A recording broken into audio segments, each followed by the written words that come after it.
Anote o tema da mensagem hoje, então, queridos. Vocês que estão aqui no salão, vocês que estão na internet, eis o tema de hoje. O Evangelho nos concede bons olhos. O Evangelho nos concede bons olhos. Pode estar só tirar o óculos, né? É isso? Hein, pastor Nenê? Não, né? Tá falando de que tipo de olho? Espiritual, né? O Evangelho nos concede bons olhos. Nosso versículo inicial está no livro de Mateus, livro histórico de Mateus, capítulo 6, verso 22. Livro histórico de Mateus, capítulo 6, verso 22. Vamos ler? Vamos lá. A candeia do corpo são os olhos, de sorte que, se os teus olhos forem bons, todo o teu corpo terá luz. Senhor Jesus Cristo, nós te agradecemos profundamente por mais uma reunião que o Senhor permite acontecer nessa manhã, nesse domingo, Pai. Obrigado por esses abençoados que estão aqui no salão, né? Reunidos, ó Pai, fisicamente. Eu agradeço profundamente pelas centenas e centenas de eleitos, várias famílias, diversos abençoados agora conectados pela internet também conosco. Pai, muito obrigado por essa família espiritual reunida em várias partes do mundo, Pai. Agora, Pai, somos um espírito com o Senhor. Aliás, somos sempre um espírito, Pai. Todos nós estamos unidos numa única forma de pensar, numa única fé, meu Pai. Muito obrigado por esse privilégio grandioso. Eu recebo, Pai, que essa palavra vai correr poderosamente, que essa mensagem vai alcançar os corações das suas ovelhas que precisam ouvir essa mensagem. E eu já te agradeço por isso, em nome de Jesus Cristo. Amém. Santíssima Igreja do Senhor Jesus Cristo, povo santo, abençoados com toda sorte de bênçãos, igreja sem ruga, sem mácula, livres do pecado, libertos do império das trevas. Amém ou não? Amém.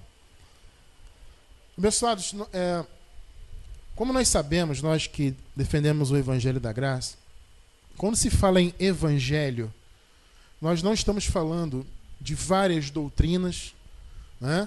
Porque existe um segmento, né, religioso, que se diz cristão, que eles defendem que há variedade de doutrinas, né? Não, a graça de Deus é multiforme, a sabedoria, né, de Deus é multiforme, logo cada denominação tem a sua visão e todas estão corretas. Eu pergunto para você que está aqui no salão, você que está na internet, existem várias verdades? Você tem um assunto X. Há uma verdade sobre aquele assunto X. Sim ou não? Sim. Você tem um assunto X, existem várias verdades acerca do mesmo assunto? Não, isso não tem sentido. O que é verdade, o que não é, não é. Então, quando se fala de evangelho, está falando da graça. Não há outro evangelho. A gente sempre recomenda, inclusive, uma mensagem, né, que nós temos aí no YouTube. Você pode pesquisar logo após aqui terminar, ou mais tarde um pouquinho, né? Você anota aí, pesquisa, ou um outro dia, quando você tiver mais tempo. A mensagem é essa: Graça, o único evangelho. Essa mensagem é espetacular para a glória do Senhor e muito esclarecedora, né? Ou seja, não existe outro evangelho. Não existe o evangelho A, evangelho B, existe o evangelho. Então, quando eu falo aqui de evangelho nesse tema de hoje, o evangelho nos concede bons olhos, eu estou falando da palavra da graça. Essa palavra, abençoados, ela nos concedeu já muitas coisas maravilhosas. Como nós falamos aqui na hora do louvor, é através dessa palavra que há a genuína libertação. Quanto tempo, né, muitos de nós pagamos o preço em campanhas, né? Geralmente, como nós sempre ensinamos aqui, essas campanhas aí da religião nunca são uma sexta-feira só, ou um domingo só, ou 2, já repararam, né? São sempre 7, 21, 30. Por quê? Porque ele quer aprisionar o povo, né? E aí o cara, geralmente, a pessoa, assim, tem algum contratempo, alguma coisa, às vezes ela falta um ou outro. Aí ela não ganha tal bênção que ela está buscando, né? E aí o cara diz o quê? Pô, você faltou uma semana. Pegou o macete do cara, né? São 30 dias de campanha, cara. Você faltou no 25º, já era. Você quebrou a corrente. E a pessoa acha, puxa vida, não consegui a libertação, não consegui a bênção, né? E as pessoas ficam atrás disso, achando que libertação é isso. É você passar um óleo na cabeça, é você oferecer um sacrifício qualquer, é você raspar sua conta bancária na denominação. Sabe? Não, libertação é conhecer a palavra. É simples. Em que momento Jesus falou que libertação era você colocar a mão na cabeça e mandar o diabo sair? Passar um óleo, rolar no chão e bater a cabeça na parede. Quando que Jesus falou isso? Nunca. Ele falou, conhecereis a verdade. E a verdade vos libertará. Muitos de nós aqui, eu posso falar de mim, até pelo pastor Carlos mesmo, que ainda há pouco ele citou aqui no início, que nós conhecemos o sistema, né, pastor? Tivemos lá naquele meiozinho, conhecemos as estratégias que o sistema oferece aí para aprisionar o povo. Evangelho que é bom nada. Eu digo para você, amado, libertação só por meio do evangelho da graça, não há outro evangelho. E ele nos concedeu muitas coisas, a libertação, ele nos concedeu o entendimento de quem nós somos em Cristo. Isso é uma coisa que falta muito aos abençoados, mundo afora, né? Eles não sabem quem eles são em Cristo. Então eles pensam que o fato deles estarem, né, terem conhecido a palavra, né, conhecido Jesus, é fruto do acaso. Foi por acaso, eu tive uma sorte, sabe? Fui visitar uma igreja, aceitei Jesus. É isso que eles pensam. E acham que a qualquer momento pode se perder, a qualquer momento Deus vai virar as costas, a qualquer momento vai para o tal do inferno. Eu digo para você, isso é se conhecer como servo de Deus? Não. Quando você conhece, sim, a sua posição, de que desde antes da fundação do mundo você é um escolhido de Deus, que nada te separa do amor de Deus, que você é um abençoado com toda sorte de bênçãos, sem sacrifício, apenas por fé, apenas por ser um eleito de Deus, por estar debaixo da graça. Isso é conhecer a sua posição. Eu louvo a Deus pela graça, pelo Evangelho, porque ele realmente traz o entendimento de Deus para o nosso entendimento. Amém ou não amém? Está claro isso aí, abençoado? O Evangelho da Graça nos concede muitas coisas boas, e uma delas são os olhos espirituais iluminados. Certa vez, abençoados, eu estava conversando com a minha esposa, não sei se ela vai lembrar disso, mas ela deve se lembrar sim. A gente estava conversando sobre as pessoas que são estudiosas da Bíblia, né? Que leem com frequência, que conhecem os contextos históricos, que têm sabedoria, entre aspas, técnica da Bíblia, né?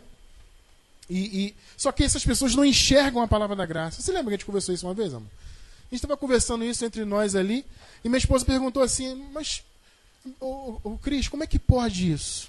Será que essas pessoas realmente leem a Bíblia?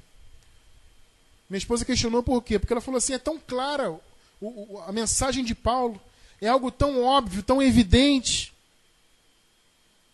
que é difícil você acreditar que essas pessoas, esses grandes pregadores conhecidos aí na mídia, etc., é difícil acreditar que esses caras leem realmente a Bíblia. Aí eu respondi assim, amor, eles leem sim. Eles conhecem a Bíblia tecnicamente, sim, historicamente, sim. Mas sabe o que lhes falta? Iluminação dos olhos. Posso falar por mim? Porque eu passei, como vocês sabem, né, 20 anos desde que eu nasci, né, no sistema. Fui batizado na igreja católica, mas logo depois minha mãe se converteu ao meio evangélico, né, tradicional. E, obviamente, me levou junto. E eu cresci naquele meio ali. Né? Cresci naquele meio ali. E eu achava que eu sabia muita coisa. Quando eu cheguei aos meus 15 anos de idade, eu comecei a ter um destaque nas denominações, especificamente numa denominação que eu passei nessa época, né? Eu era pentecostal até os 14 anos. E aí passei para uma igreja mais tradicional à época, a Igreja Batista, e comecei a ter um destaque grande ali, né? Me separaram para ser professor disso, para liderar aquilo outro. E eu achava que eu sabia muita coisa. Pegava aquelas revistinhas da Escola Bíblica Dominical, e estudava aquilo e ministrava. E eu posso dizer, eu achava que eu tinha um olho iluminado. Mas eu conhecia as coisas, entre aspas, de novo, tecnicamente. Né? Conhecia historicamente alguma coisa da Bíblia, tal, mas a iluminação do olho eu não tinha.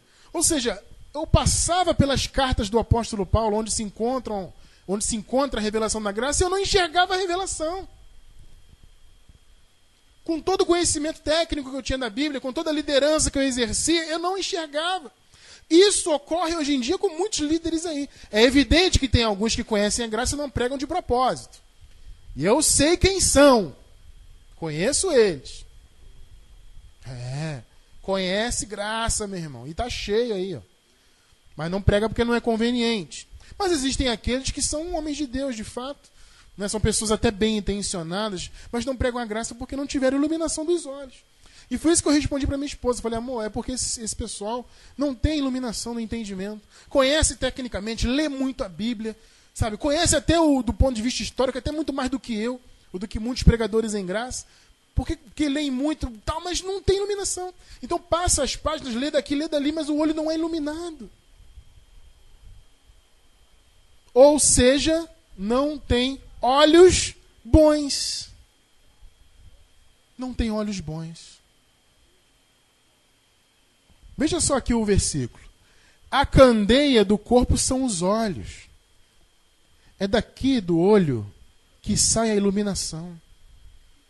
Do ponto de vista espiritual que estamos falando, né?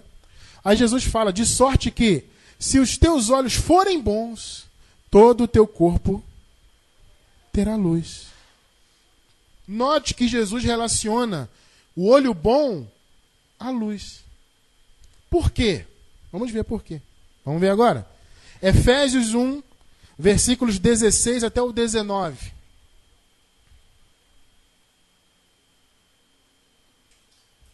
O apóstolo Paulo aqui, abençoados, ele diz que ora, ele faz uma oração para que os olhos espirituais dos efésios se iluminassem. Porque um olho bom é um olho que tem luz. Está claro ou não está claro isso aqui? Se os teus olhos forem bons, não só o olho vai ter luz, todo o corpo. Efésios 1, do 16 ao 19. Veja só o que o apóstolo fala aqui, 16. Não cesso de dar graças a Deus por vós, lembrando-me de vós nas minhas orações. Olha só o que o apóstolo pedia, 17. Para que o Deus de nosso Senhor Jesus Cristo, o Pai da glória, vos dê em seu conhecimento, olha aí, ó, o espírito de sabedoria e de revelação. Note que se o apóstolo orava pelos efésios, ainda faltava aos efésios alguma iluminação. Faltava ou não faltava? Faltava. Porque se o apóstolo orava por eles, significa que o apóstolo sabia, olha, ainda existem coisas para os efésios aprenderem. Os olhos deles ainda precisam de iluminação. Principalmente naquela época, onde havia muita interferência, né, do sistema judaizante. Sabe, aqueles judaizantes que pregavam a Jesus, até criam em Jesus, mas eles se mantinham fiéis às obras da lei, aos sacrifícios, aos jejuns e sábados, aquela coisa toda, né? Circuncisão. E esse pessoal vivia se infiltrando nas igrejas, dizendo que o povo, mesmo os gentios, deviam cumprir a lei. Então havia uma interferência muito grande do legalismo, né? Então, certamente, a igreja dos Efésios precisava ainda de uma iluminação. E foi por isso que o apóstolo escreveu a carta, para trazer mais iluminação aos olhos deles. E ele orava para que eles tivessem esse espírito de sabedoria e de revelação. Pois eu declaro que nós temos aqui esse espírito. Você que está na internet, você tem espírito de sabedoria e de revelação. E diga, eu recebo, eu creio. Agora veja o 18. Tendo o quê? Iluminados os olhos do vosso entendimento. Isso é ter um olho bom. É ter um olho iluminado. Por meio de quê? Vamos continuar aí.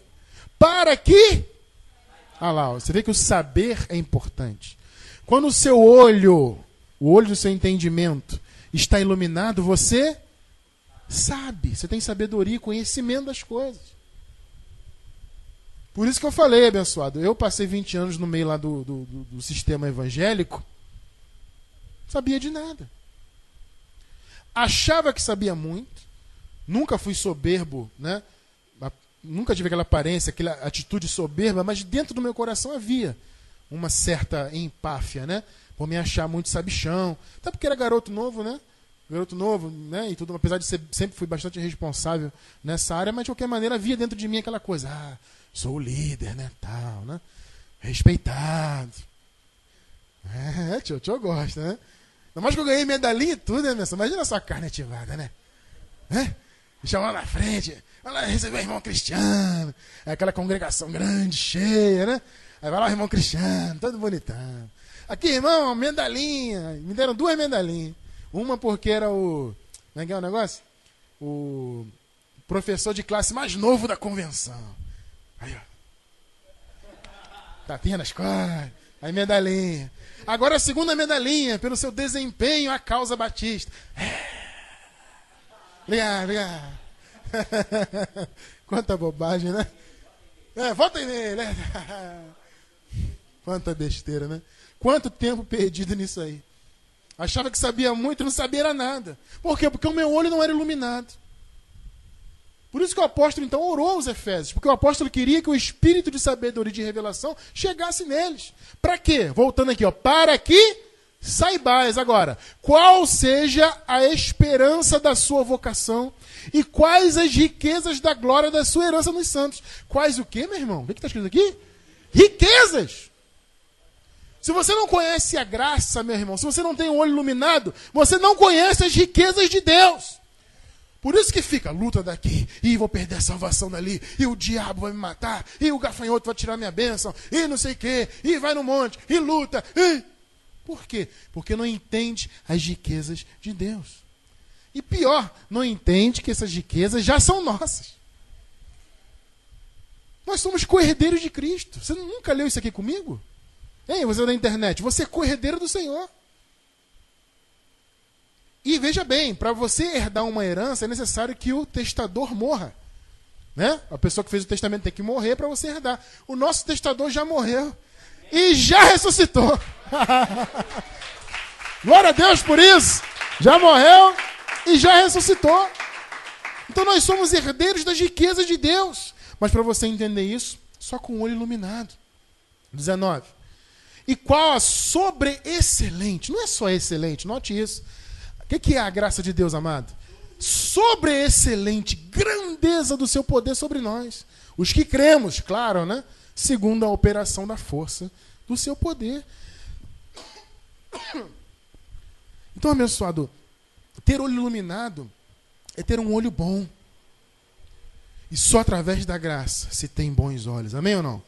Por isso é o tema da mensagem hoje. O evangelho, o único evangelho, né, que é o da graça, nos concede bons olhos. Nós passamos então a saber, conhecer as riquezas de Cristo. E são muitas riquezas. E não é riqueza material, né? Existe uma visão muito errada em muitas denominações aí que se dizem cristãs e evangélicas, né? Que a riqueza ela é material. Note que aqui nós não somos contra as pessoas, né, sonharem, buscarem seus sonhos, realizar seus desejos, conquistar coisas materiais. Isso é importante até certo ponto. O problema é que isso é colocado nas denominações de maneira geral como um indício de que a pessoa é abençoada. Eu te pergunto, se riqueza material fosse indício de ser abençoado, você acha que as igrejas primitivas eram abençoadas? Ou seriam consideradas abençoadas? Não. A maioria do povo, se você vê a história bíblica ali no início, eram pessoas paupérrimas, pobríssimas.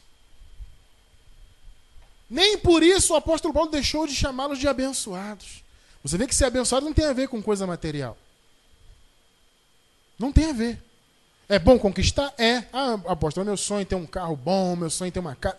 Amém. Compre a sua casa, compre o seu carro.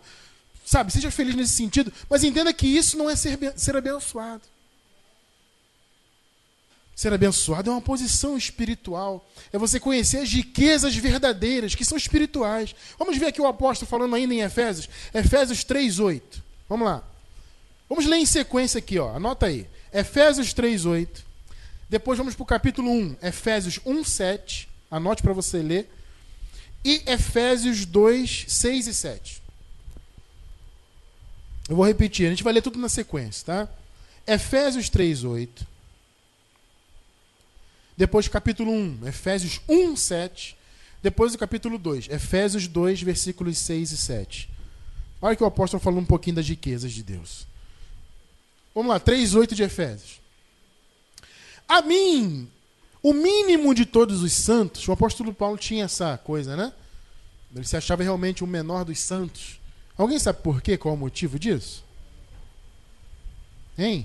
Por que ele tinha esse aparente complexo de inferioridade, né? Eu sou o menor de todos. Isso é o quê? como é que fala? Humildade forçada para dizer que é humilde? Não. Paulo foi o quê? Perseguidor da igreja. Ele cometeu barbaridades antes de ter a revelação do evangelho, antes de o Senhor convertê-lo. Então havia essa consciência, né, no Paulo. Puxa, eu persegui a igreja. Curioso isso, né? E ele carregava isso com ele. Ele falou, eu sou o menor de todos. A mim, o mínimo de todos os santos, me foi dada esta graça de anunciar entre os gentios. Olha, quem são os gentios? São os não hebreus, não judeus, né? Agora veja, por meio do anunciar aos gentios, por meio do evangelho, as o que, abençoados? As riquezas incompreensíveis de Cristo. Meu irmão, o que o Senhor conquistou por nós e o que Ele já nos deu do ponto de vista espiritual é incompreensível. A mente humana não consegue alcançar a grandiosidade do que foi feito. A gente tenta, a gente passa perto, né?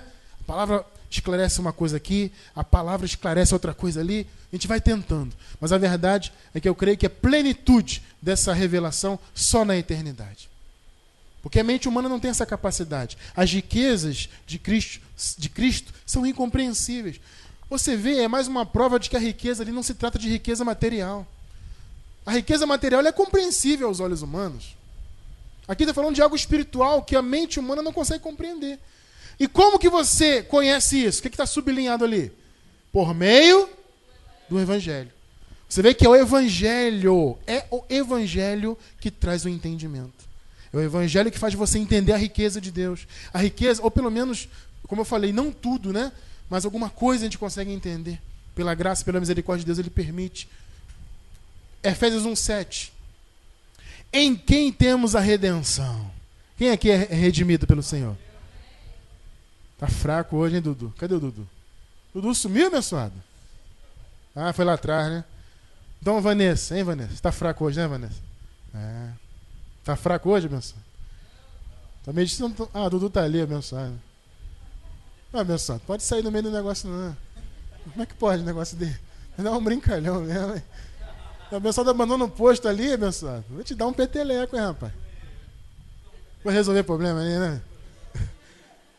Esse Eduardo é um solucionador de problema. Ele é um problema, dá na mão dele que ele resolve. É sério mesmo. Em quem temos a redenção. Diga, eu sou redimido. Louvado seja Deus. Por quê? Pelo jejum que eu fiz hoje de manhã. É isso não? Não, né? Em quem temos a redenção pelo seu? Então foi pela morte. A morte e a ressurreição do Senhor nos redimiu. A remissão das ofensas, ou pecados, ou transgressões. Segundo o que, abençoado? As riquezas da sua graça. Riquezas da sua graça. A graça é riqueza, mas é riqueza espiritual. Efésios 2, 6 e 7. 6. E nos ressuscitou juntamente com Ele. Que bom. E nos fez assentar em lugares celestiais. Olha a sua posição em Cristo. Não, mas Cristiano, estou sentado aqui na cadeirinha do ministério. Estou sentado no sofá assistindo. Não. Você está sentado em lugares celestiais. Em Cristo Jesus. 7. Para mostrar nos séculos vindouros, aos quais nós estamos agora vivendo, né? O que está escrito ali sublinhado? Abundantes riquezas da sua graça. Você vê que a riqueza da graça é abundante. Por isso ela é incompreensível, né? Pela sua benignidade para conosco em Cristo. Amados, nós vivemos as riquezas de Deus. Você vive na riqueza de Deus. Mas abençoado, estou passando aqui uma dificuldade financeira. Não, confesse a sua vitória, chame a existência. Você é um abençoado com toda sorte de bênção. Creia nisso. Deus é Deus de provisão. Ninguém aqui está prometendo que você vai ser rico se você... agora vem aqui para a igreja e você vai ser rico. Isso não existe, isso é fora da graça. Essa ilusão, vou ser rico, vem dar o seu tudo aqui que você vai ser empresário. Isso é bobagem mesmo, conversa fiada. Agora, não significa que você tem que ser pobre, viver a vida toda derrotado, fracassado, sem conquistar nada. Não significa isso não. Tem que ter um equilíbrio. Agora, independente do momento financeiro que você esteja, independente de qualquer coisa, você é um abençoado com riquezas incontáveis, abundantes no teu espírito. Então viva assim, meu irmão. Você que está na internet, quando você olhar no espelho e falar assim, você é um abençoado. Eu estou passando de repente uma circunstância, mas é uma leve e momentânea tribulação. Eu já venci, porque Deus é Deus de provisão. Essa é a confissão de quem crê. Amém ou não? Está claro isso aí? Então, abençoados, não há dúvidas que é apenas através do Evangelho de Cristo, aquele Evangelho da graça, esse da graça, que foi revelado a Paulo no terceiro céu, é só por meio dele que nós temos os nossos olhos espiritualmente iluminados. Só por meio do Evangelho da graça. O Evangelho que não foi dado por homens. A graça não é ensinada em faculdade de teologia. Não é. Estou falando por conhecimento próprio. Eu fiz faculdade de teologia, me formei. Mas o bacharelado de teologia não me deu conhecimento de graça. Percebe isso? Porque o Evangelho da graça não vem por homens. Gálatas 1,12, veja o que o apóstolo diz. Porque não o recebi, está falando do Evangelho, nem aprendi de homem algum. Ué, mas Cristiano, Paulo não pegou com Pedro lá? Será que ele não sentou com Pedro e Pedro ensinou? Foi? Hã? Não, será que foi com João então? Foi? João? Tá de brincadeira, né? Aquele que diz que não tem pecado. É. Será que foi isso aí que ensinou para Paulo? Hã? Ou foi Tiago? Tiago então, hein? É. Se não tiver obra, essa fé é morta, hein? É, Tiagão pegava pesado, né? Será que Paulo aprendeu com ele? Porque não recebi nem aprendi de homem algum, mas por revelação de Jesus Cristo. Revelação de Jesus Cristo. Note que a palavra revelação ela significa retirar o véu. Simbolicamente, um véu em frente ao seu rosto, ele escurece o seu rosto. Ele te faz ser um cego, não enxergar nada. O exemplo que eu dei no início, falei da conversa que eu tive com a minha esposa. Ela, poxa, esses homens, né, pregam na TV, têm conhecimento, lê a Bíblia, conhece tudo, e não conhece a graça. Sabe por quê? Porque tem véu no olho. Quando os olhos espirituais, abençoados, estão encobertos, e sabe quem encobre os olhos? Sabe quem é? O Deus desse século. A abençoado fala que o Deus desse século é quem, pastor? Quem é o Deus desse século? Não. Quem? O pessoal fala que é o diabo, né? O diabo tampou os seus olhos. Que diabo nada. O Moisésinho que está lá com o véuzinho dele no seu olho. É. O Deus desse século é Moisés. Quando você tem Moisés, no caso Moisés não é uma pessoa de Moisés, né? É o que ele representava, a lei, a religião. Quando a religião, de maneira geral, não só a lei de Moisés, mas a religião, de maneira geral, está em cima dos olhos de uma pessoa, a pessoa não enxerga. É um véu. 2 Coríntios 3, 14 ao 16, vamos ler aqui. Essa passagem bíblica é um clássico aqui no nosso ministério, mas é sempre bom a gente ler. Se pudesse, eu lia todos os cultos. Porque sempre tem gente nova aí assistindo, é bom você conhecer isso aí, meu irmão. Você é novo aí na transmissão? Conheça isso aí, ó, 2 Coríntios 3, 14 ao 16. Mas os seus sentidos foram endurecidos. Olha aí, ó. Porque até hoje, o mesmo véu. Por isso que a graça é revelação. Porque graça é retirada do véu. Ilumina os seus olhos. Mas os seus sentidos foram endurecidos porque até hoje o mesmo véu está por se levantar na lição do Velho Testamento, o qual foi por Cristo. Está claro ou não está claro isso aqui? Está ou não está, meu irmão? Mas tem gente que quer pegar esse versículo aqui e interpretar. Não, veja bem, o Velho Testamento é... Os sabatistas gostam muito disso. Não, o Velho Testamento é, sabe, adapta aqui, dali. Sai para lá o judaizante. Viva o que está escrito. Viva o que está escrito. O mesmo véu está por se levantar na lição do Velho Testamento. Olha o que o véu faz. O Deus desse século. Mas a Bíblia diz que ele foi o quê, meu irmão? Abolido. 15. E até hoje também, 2015, quando é lido Moisés, o véu está posto sobre o coração dele. Sabemos que o coração é a mente. A mente está embotada pela religião. Meu irmão, quem está envolvido com religião é cego.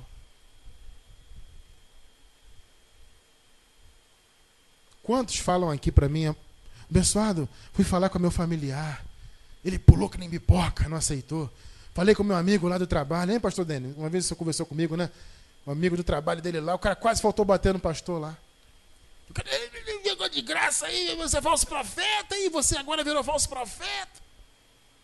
Porque a religião está embotando o olho do cara. Claro que aqui o apóstolo está colocando Moisés, porque, né, era o tipo de religião maior que ele enfrentava na época. A lei de Moisés, o legalismo de Moisés. Mas a religião, de maneira geral, ela embota os olhos da pessoa. 16. Mas, porém, contudo, todavia, quando se converterem ao Senhor, então o véu sai. O véu sai dos olhos quando genuinamente você é convertido. Você vê que ser convertido não é ser religioso. A pessoa pensa que, me converti, lá, religião e tal. Não, o verdadeiro convertido não é isso. O verdadeiro convertido é o que vive o Evangelho. É que tem o olho iluminado pelo Evangelho. É que tem bons olhos. Quem tem bons olhos é convertido. Por isso o Evangelho nos dá bons olhos. Quem recebe aí? Muitos aí fora, meu irmão, como dissemos no início, conhecem profundamente a Bíblia, do ponto de vista histórico, né? Conhece, né, a estrutura bíblica, e ensina, é professor não sei do quê, são grandes líderes, mas não conseguem enxergar um palmo à frente do nariz, por causa da cegueira espiritual. A cegueira causada pelo véu da religião. Essas pessoas não têm olhos bons. Você vê, meu irmão, você pega na televisão esses pregadores aí, o que mais eles fazem? Apregoam o quê? Dinheiro, preconceito. Esses preconceitos que existem contra o homossexual, contra pessoas tatuadas, contra qualquer tipo de minoria, é plantado por quem? Quem é que planta isso na sociedade? Quem é? É religião. Religião. Por quê? Porque são cegos. E são cegos guiando outros cegos. E você pensa que isso é privilégio dessa época atual? Não. Mateus 15, 14, veja o que Jesus falou lá. Mateus 15, 14, olha só o texto histórico. Deixai-os. Aqui Jesus está falando dos fariseus. Quem eram os fariseus na época de Jesus? A religião. Os doutores da lei, hein? Fariseus, os escribas, né? Os responsáveis por interpretar a lei e não sei o quê. Olha o que Jesus falou aqui. O que está escrito aqui? O que está escrito aqui, igreja? Deixai-os! Deixai-os! Você está na internet aí, está envolvido com isso aí? Com preconceito, com religião, com dar o tudo, com jejum, e não sei o quê, e paga preço, e beija a imagem. É isso que está envolvido? Aqui que está escrito: deixai-os! São cegos condutores de cegos. Ora, se um cego guiar outro cego, ambos cairão na cova. Quantos estão agora caindo na cova? Quantos? Porque é um com o olho fechado pelo véu e vários atrás, e seguindo. Não é privilégio de agora. Desde a época de Jesus, de Paulo, já haviam os cegos que guiavam outros cegos. Muitos irmãos abençoados do nosso ministério, muitos mesmo, ao longo desses 9 anos e pouco de trabalho, muitos já vieram até mim, absolutamente intrigados com o não recebimento da graça. Por uma parte das pessoas, né, que a pessoa falou da graça, a pessoa não recebeu. A pessoa vem intrigada. Abençoado, como é que pode? Falei da graça para fulano, para cicrano, para Bertrano, mas o cara pula, o cara não aceita. Eu mostro na Bíblia. As pessoas falam, muitos falam assim para mim: abençoado, eu mostrei na Bíblia. É curioso isso, né?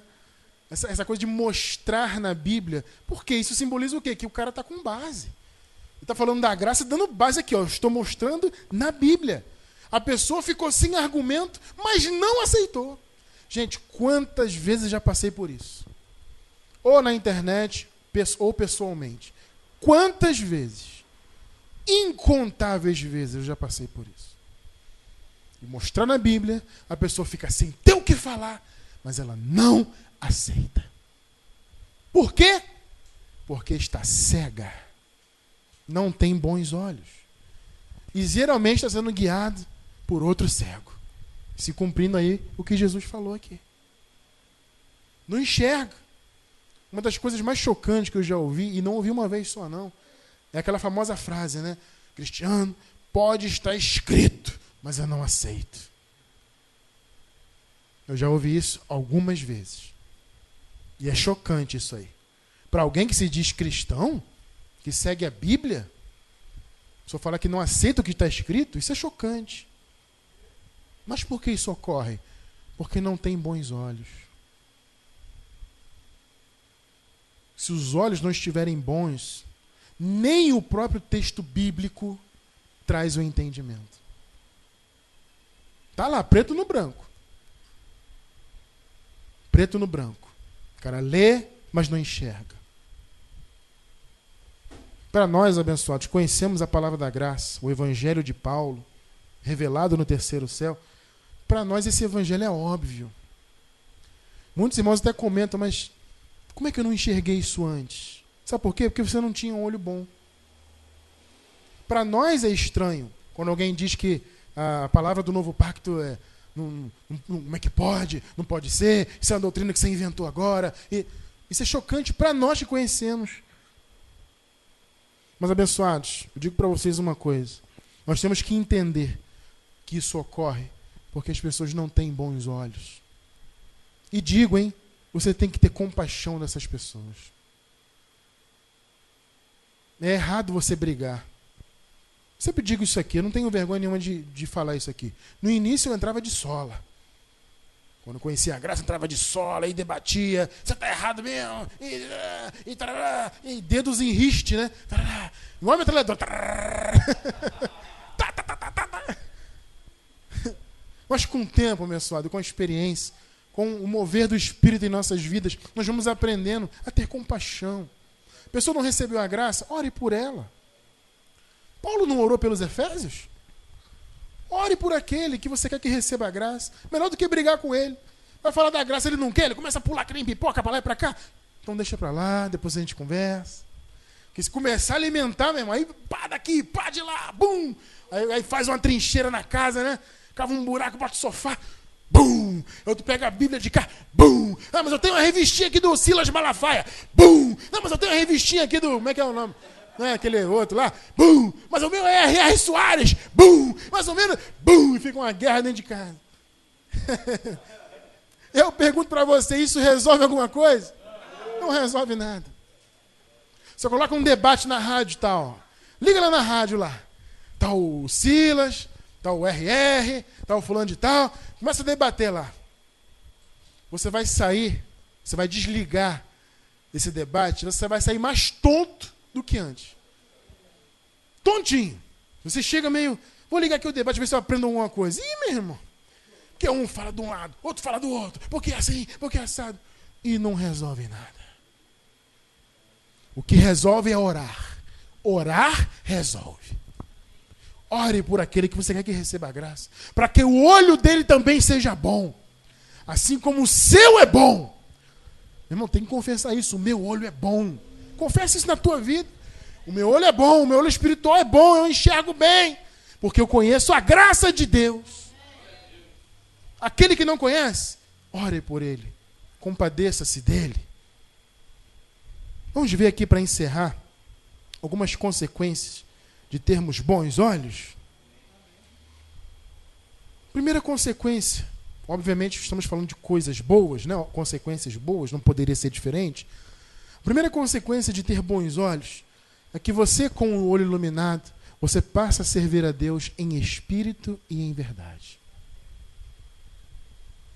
Isso é o servir genuíno.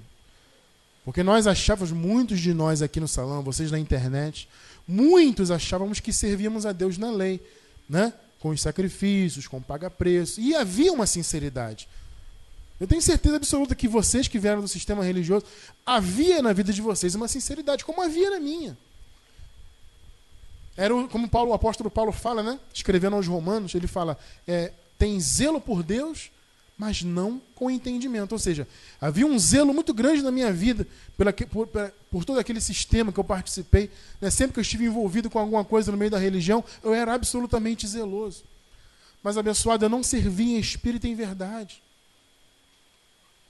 Porque quando você serve por meio de obras da lei, não é espírito. O que o Paulo falou? Onde há o Espírito do Senhor, ali há o quê? Liberdade. Ora, se você está envolvido com obras da lei, você não está em liberdade. Logo, você não está servindo em espírito. E se não está servindo em espírito, claro, não está servindo em verdade.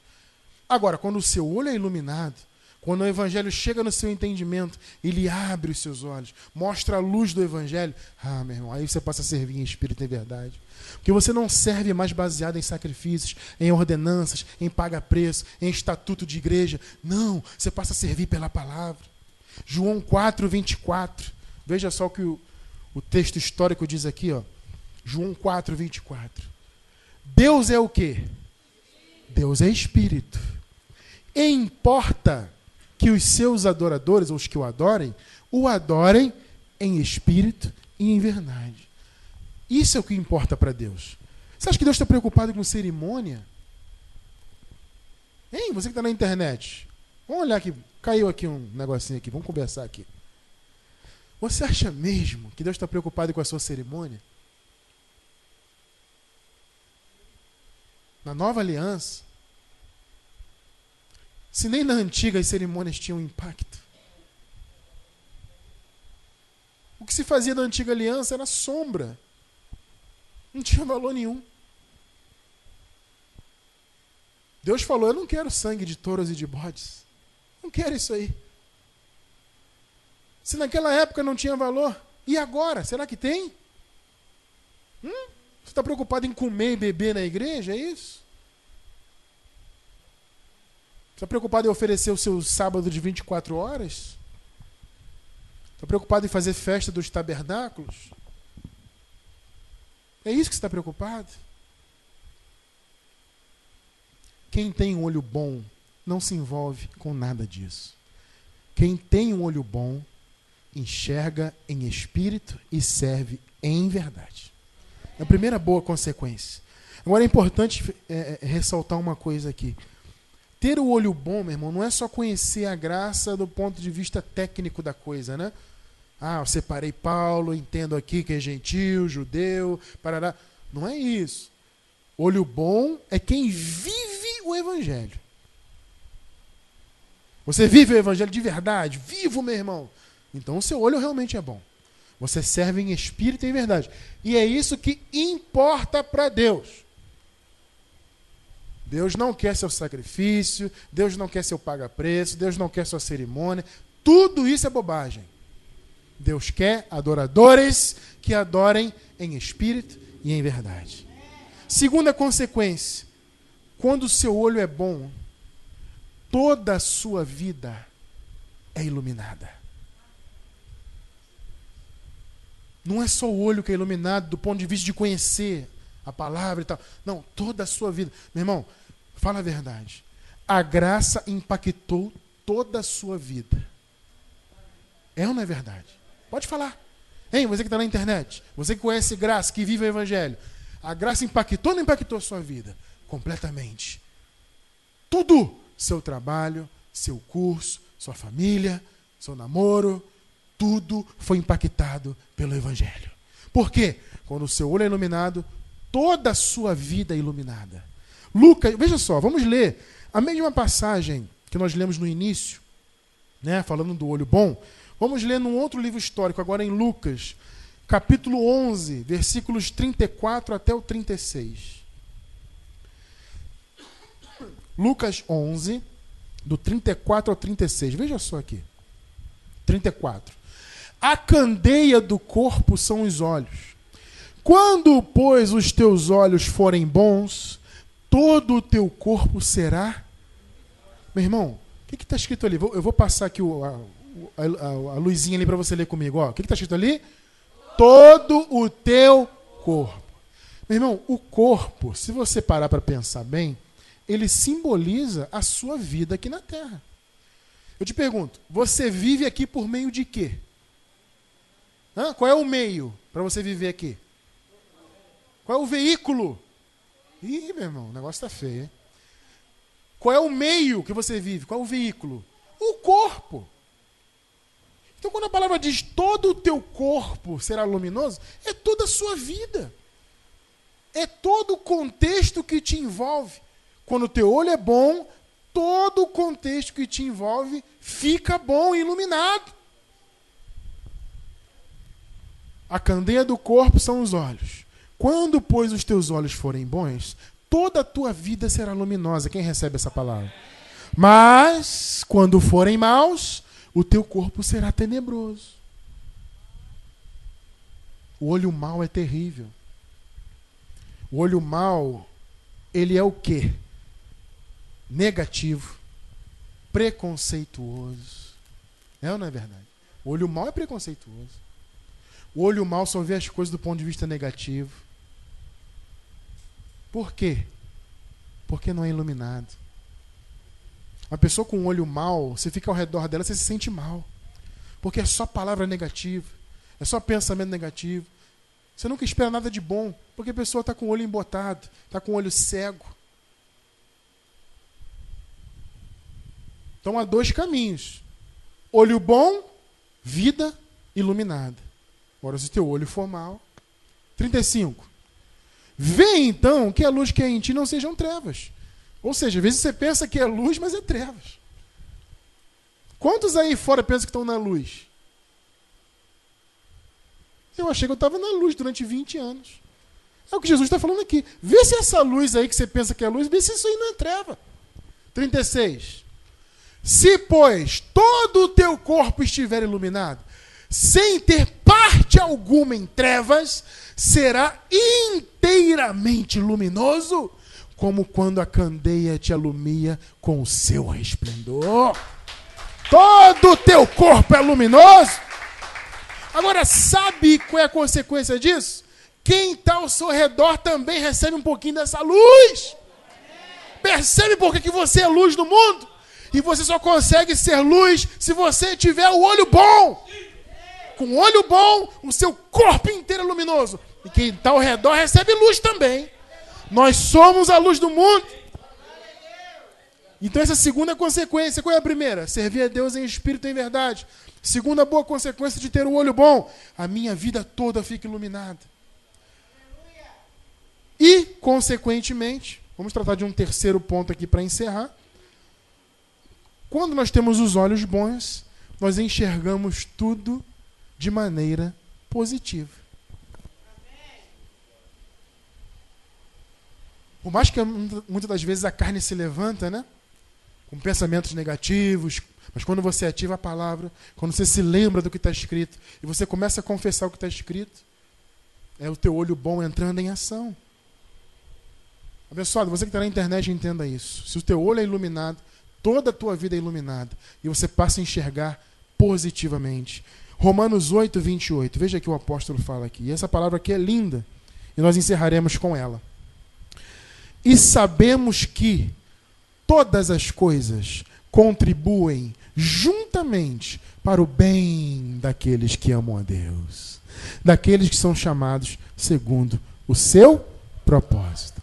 Todas as coisas contribuem para o bem. Isso é uma visão o quê? Negativa? Positiva. Se você vê tudo que o apóstolo passou, todas as lutas, todas as perseguições, ameaças de morte, isso e aquilo, você pensa, como é que esse homem tinha esse pensamento? Como é que alguém que passou por tudo que o apóstolo passou pelo evangelho pode pensar algo assim? Sabe por quê? Porque Paulo tinha o olho bom. E quem tem olho bom enxerga positivamente e confessa, tudo contribui para o meu bem. Assim é, porque assim disse o Senhor. Louvado seja Deus. Graças a Deus. Amém.